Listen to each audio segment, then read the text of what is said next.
Hi there, you IKEA pervs. This hack is for you. Well, it's not really a hack.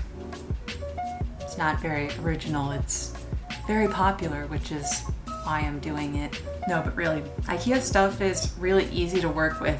They have like a whole collection of pine furniture that's really easy to stain and paint. All the materials were really cheap too. So overall, this was a really easy hack. And I'm lazy, so if I can do it, you can do it. I mean, what else are you doing? Everything's closed. The world's ending. You might as well flip something. Might as well do one nice thing before it all ends. How's dark? So yeah, today I'm going to show you how I took this and turned it into this. I hope that was on the right side. It's so easy. Just, what are you waiting for? Just do it. Do it. Let's go. Cue tiny microphone voiceover. So first off, I went to my local IKEA and picked up a Tarva of my very own. I did it by myself, but it was really hard. I had to do this weird maneuver where I pulled the cart up like right to the door of my truck and kind of just like pushed it in there. If you're not freakishly weak like me, though, maybe you'll be okay. The first thing I did when I brought it home was unbox it and make sure that nothing was missing. Cats were not very helpful.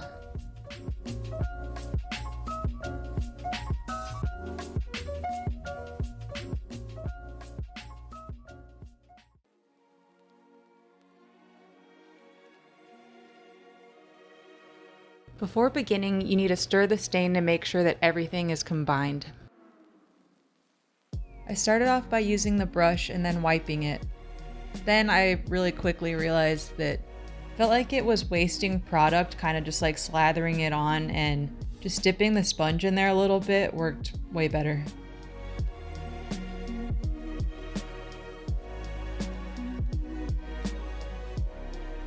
This was a sponge for staining wood, but I think I wouldn't use it in the future. It kind of absorbed way too much product, and I think an old t-shirt would have worked exactly the same. There were some pieces where I wasn't sure if I got it quite as dark as the others, but it was super easy to just go in with a second coat and get it to match everything else. I did both sides and the edges because I wanted to make sure the entire piece of furniture was coated. I didn't want to open the drawers and see that original pine color, and I feel like doing that gave it a really professional polished look.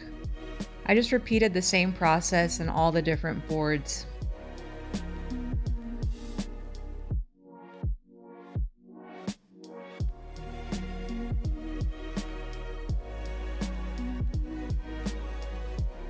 When I finished a board, I would just quickly do the other side, making sure that the last part was the inside part of the drawer, and then I would just stand it up, leaning that side on the wall. And it didn't really come off or create any marks.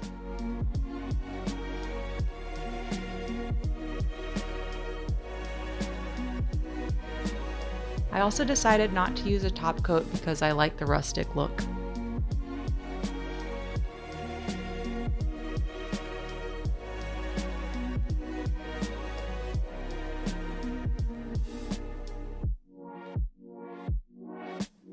I would recommend spreading out all the small parts on a towel so that you can actually see what you have. Full disclosure, if you have a pet though, they'll probably think you did it for them. Oof, putting together IKEA furniture is never fun. IKEA manuals are notoriously hard to understand. We kind of just looked at the pictures and guessed what we were supposed to do next. We made a few mistakes, but all in all, it wasn't bad. If you have a roommate you can convince to help you, 10 out of 10 would recommend. You can pay them back by doing the dishes, cooking for them, telling secrets. Ew, sound like Finn from the Hunger Games. Anyways. All in all, I think it took us about 2 hours to finish putting it together, which I know is faster than if I would have done it myself. It came with those little pine knobs that come on all the IKEA furniture, but I didn't really like those, so I just kind of set them aside. I found these really cute knobs off Amazon. I'll link them and all the other products in the description box below.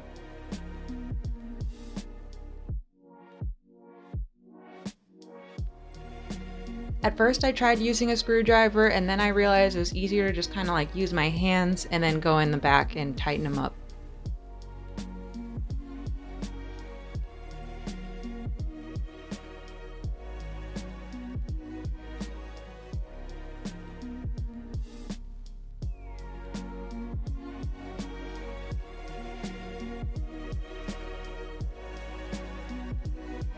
Once I was finished with that, I just put it all together.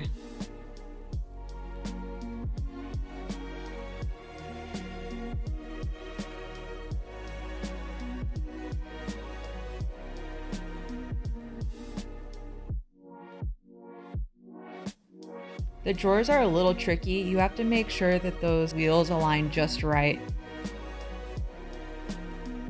Is this just me?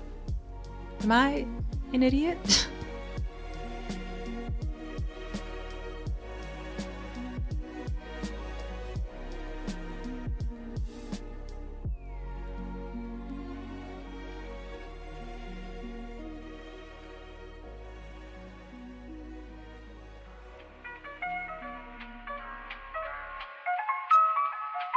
Sadie approves.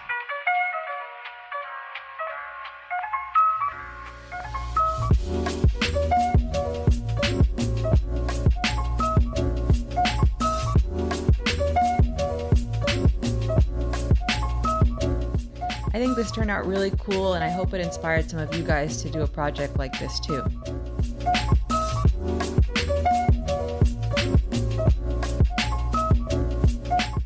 Thanks for watching. Bye.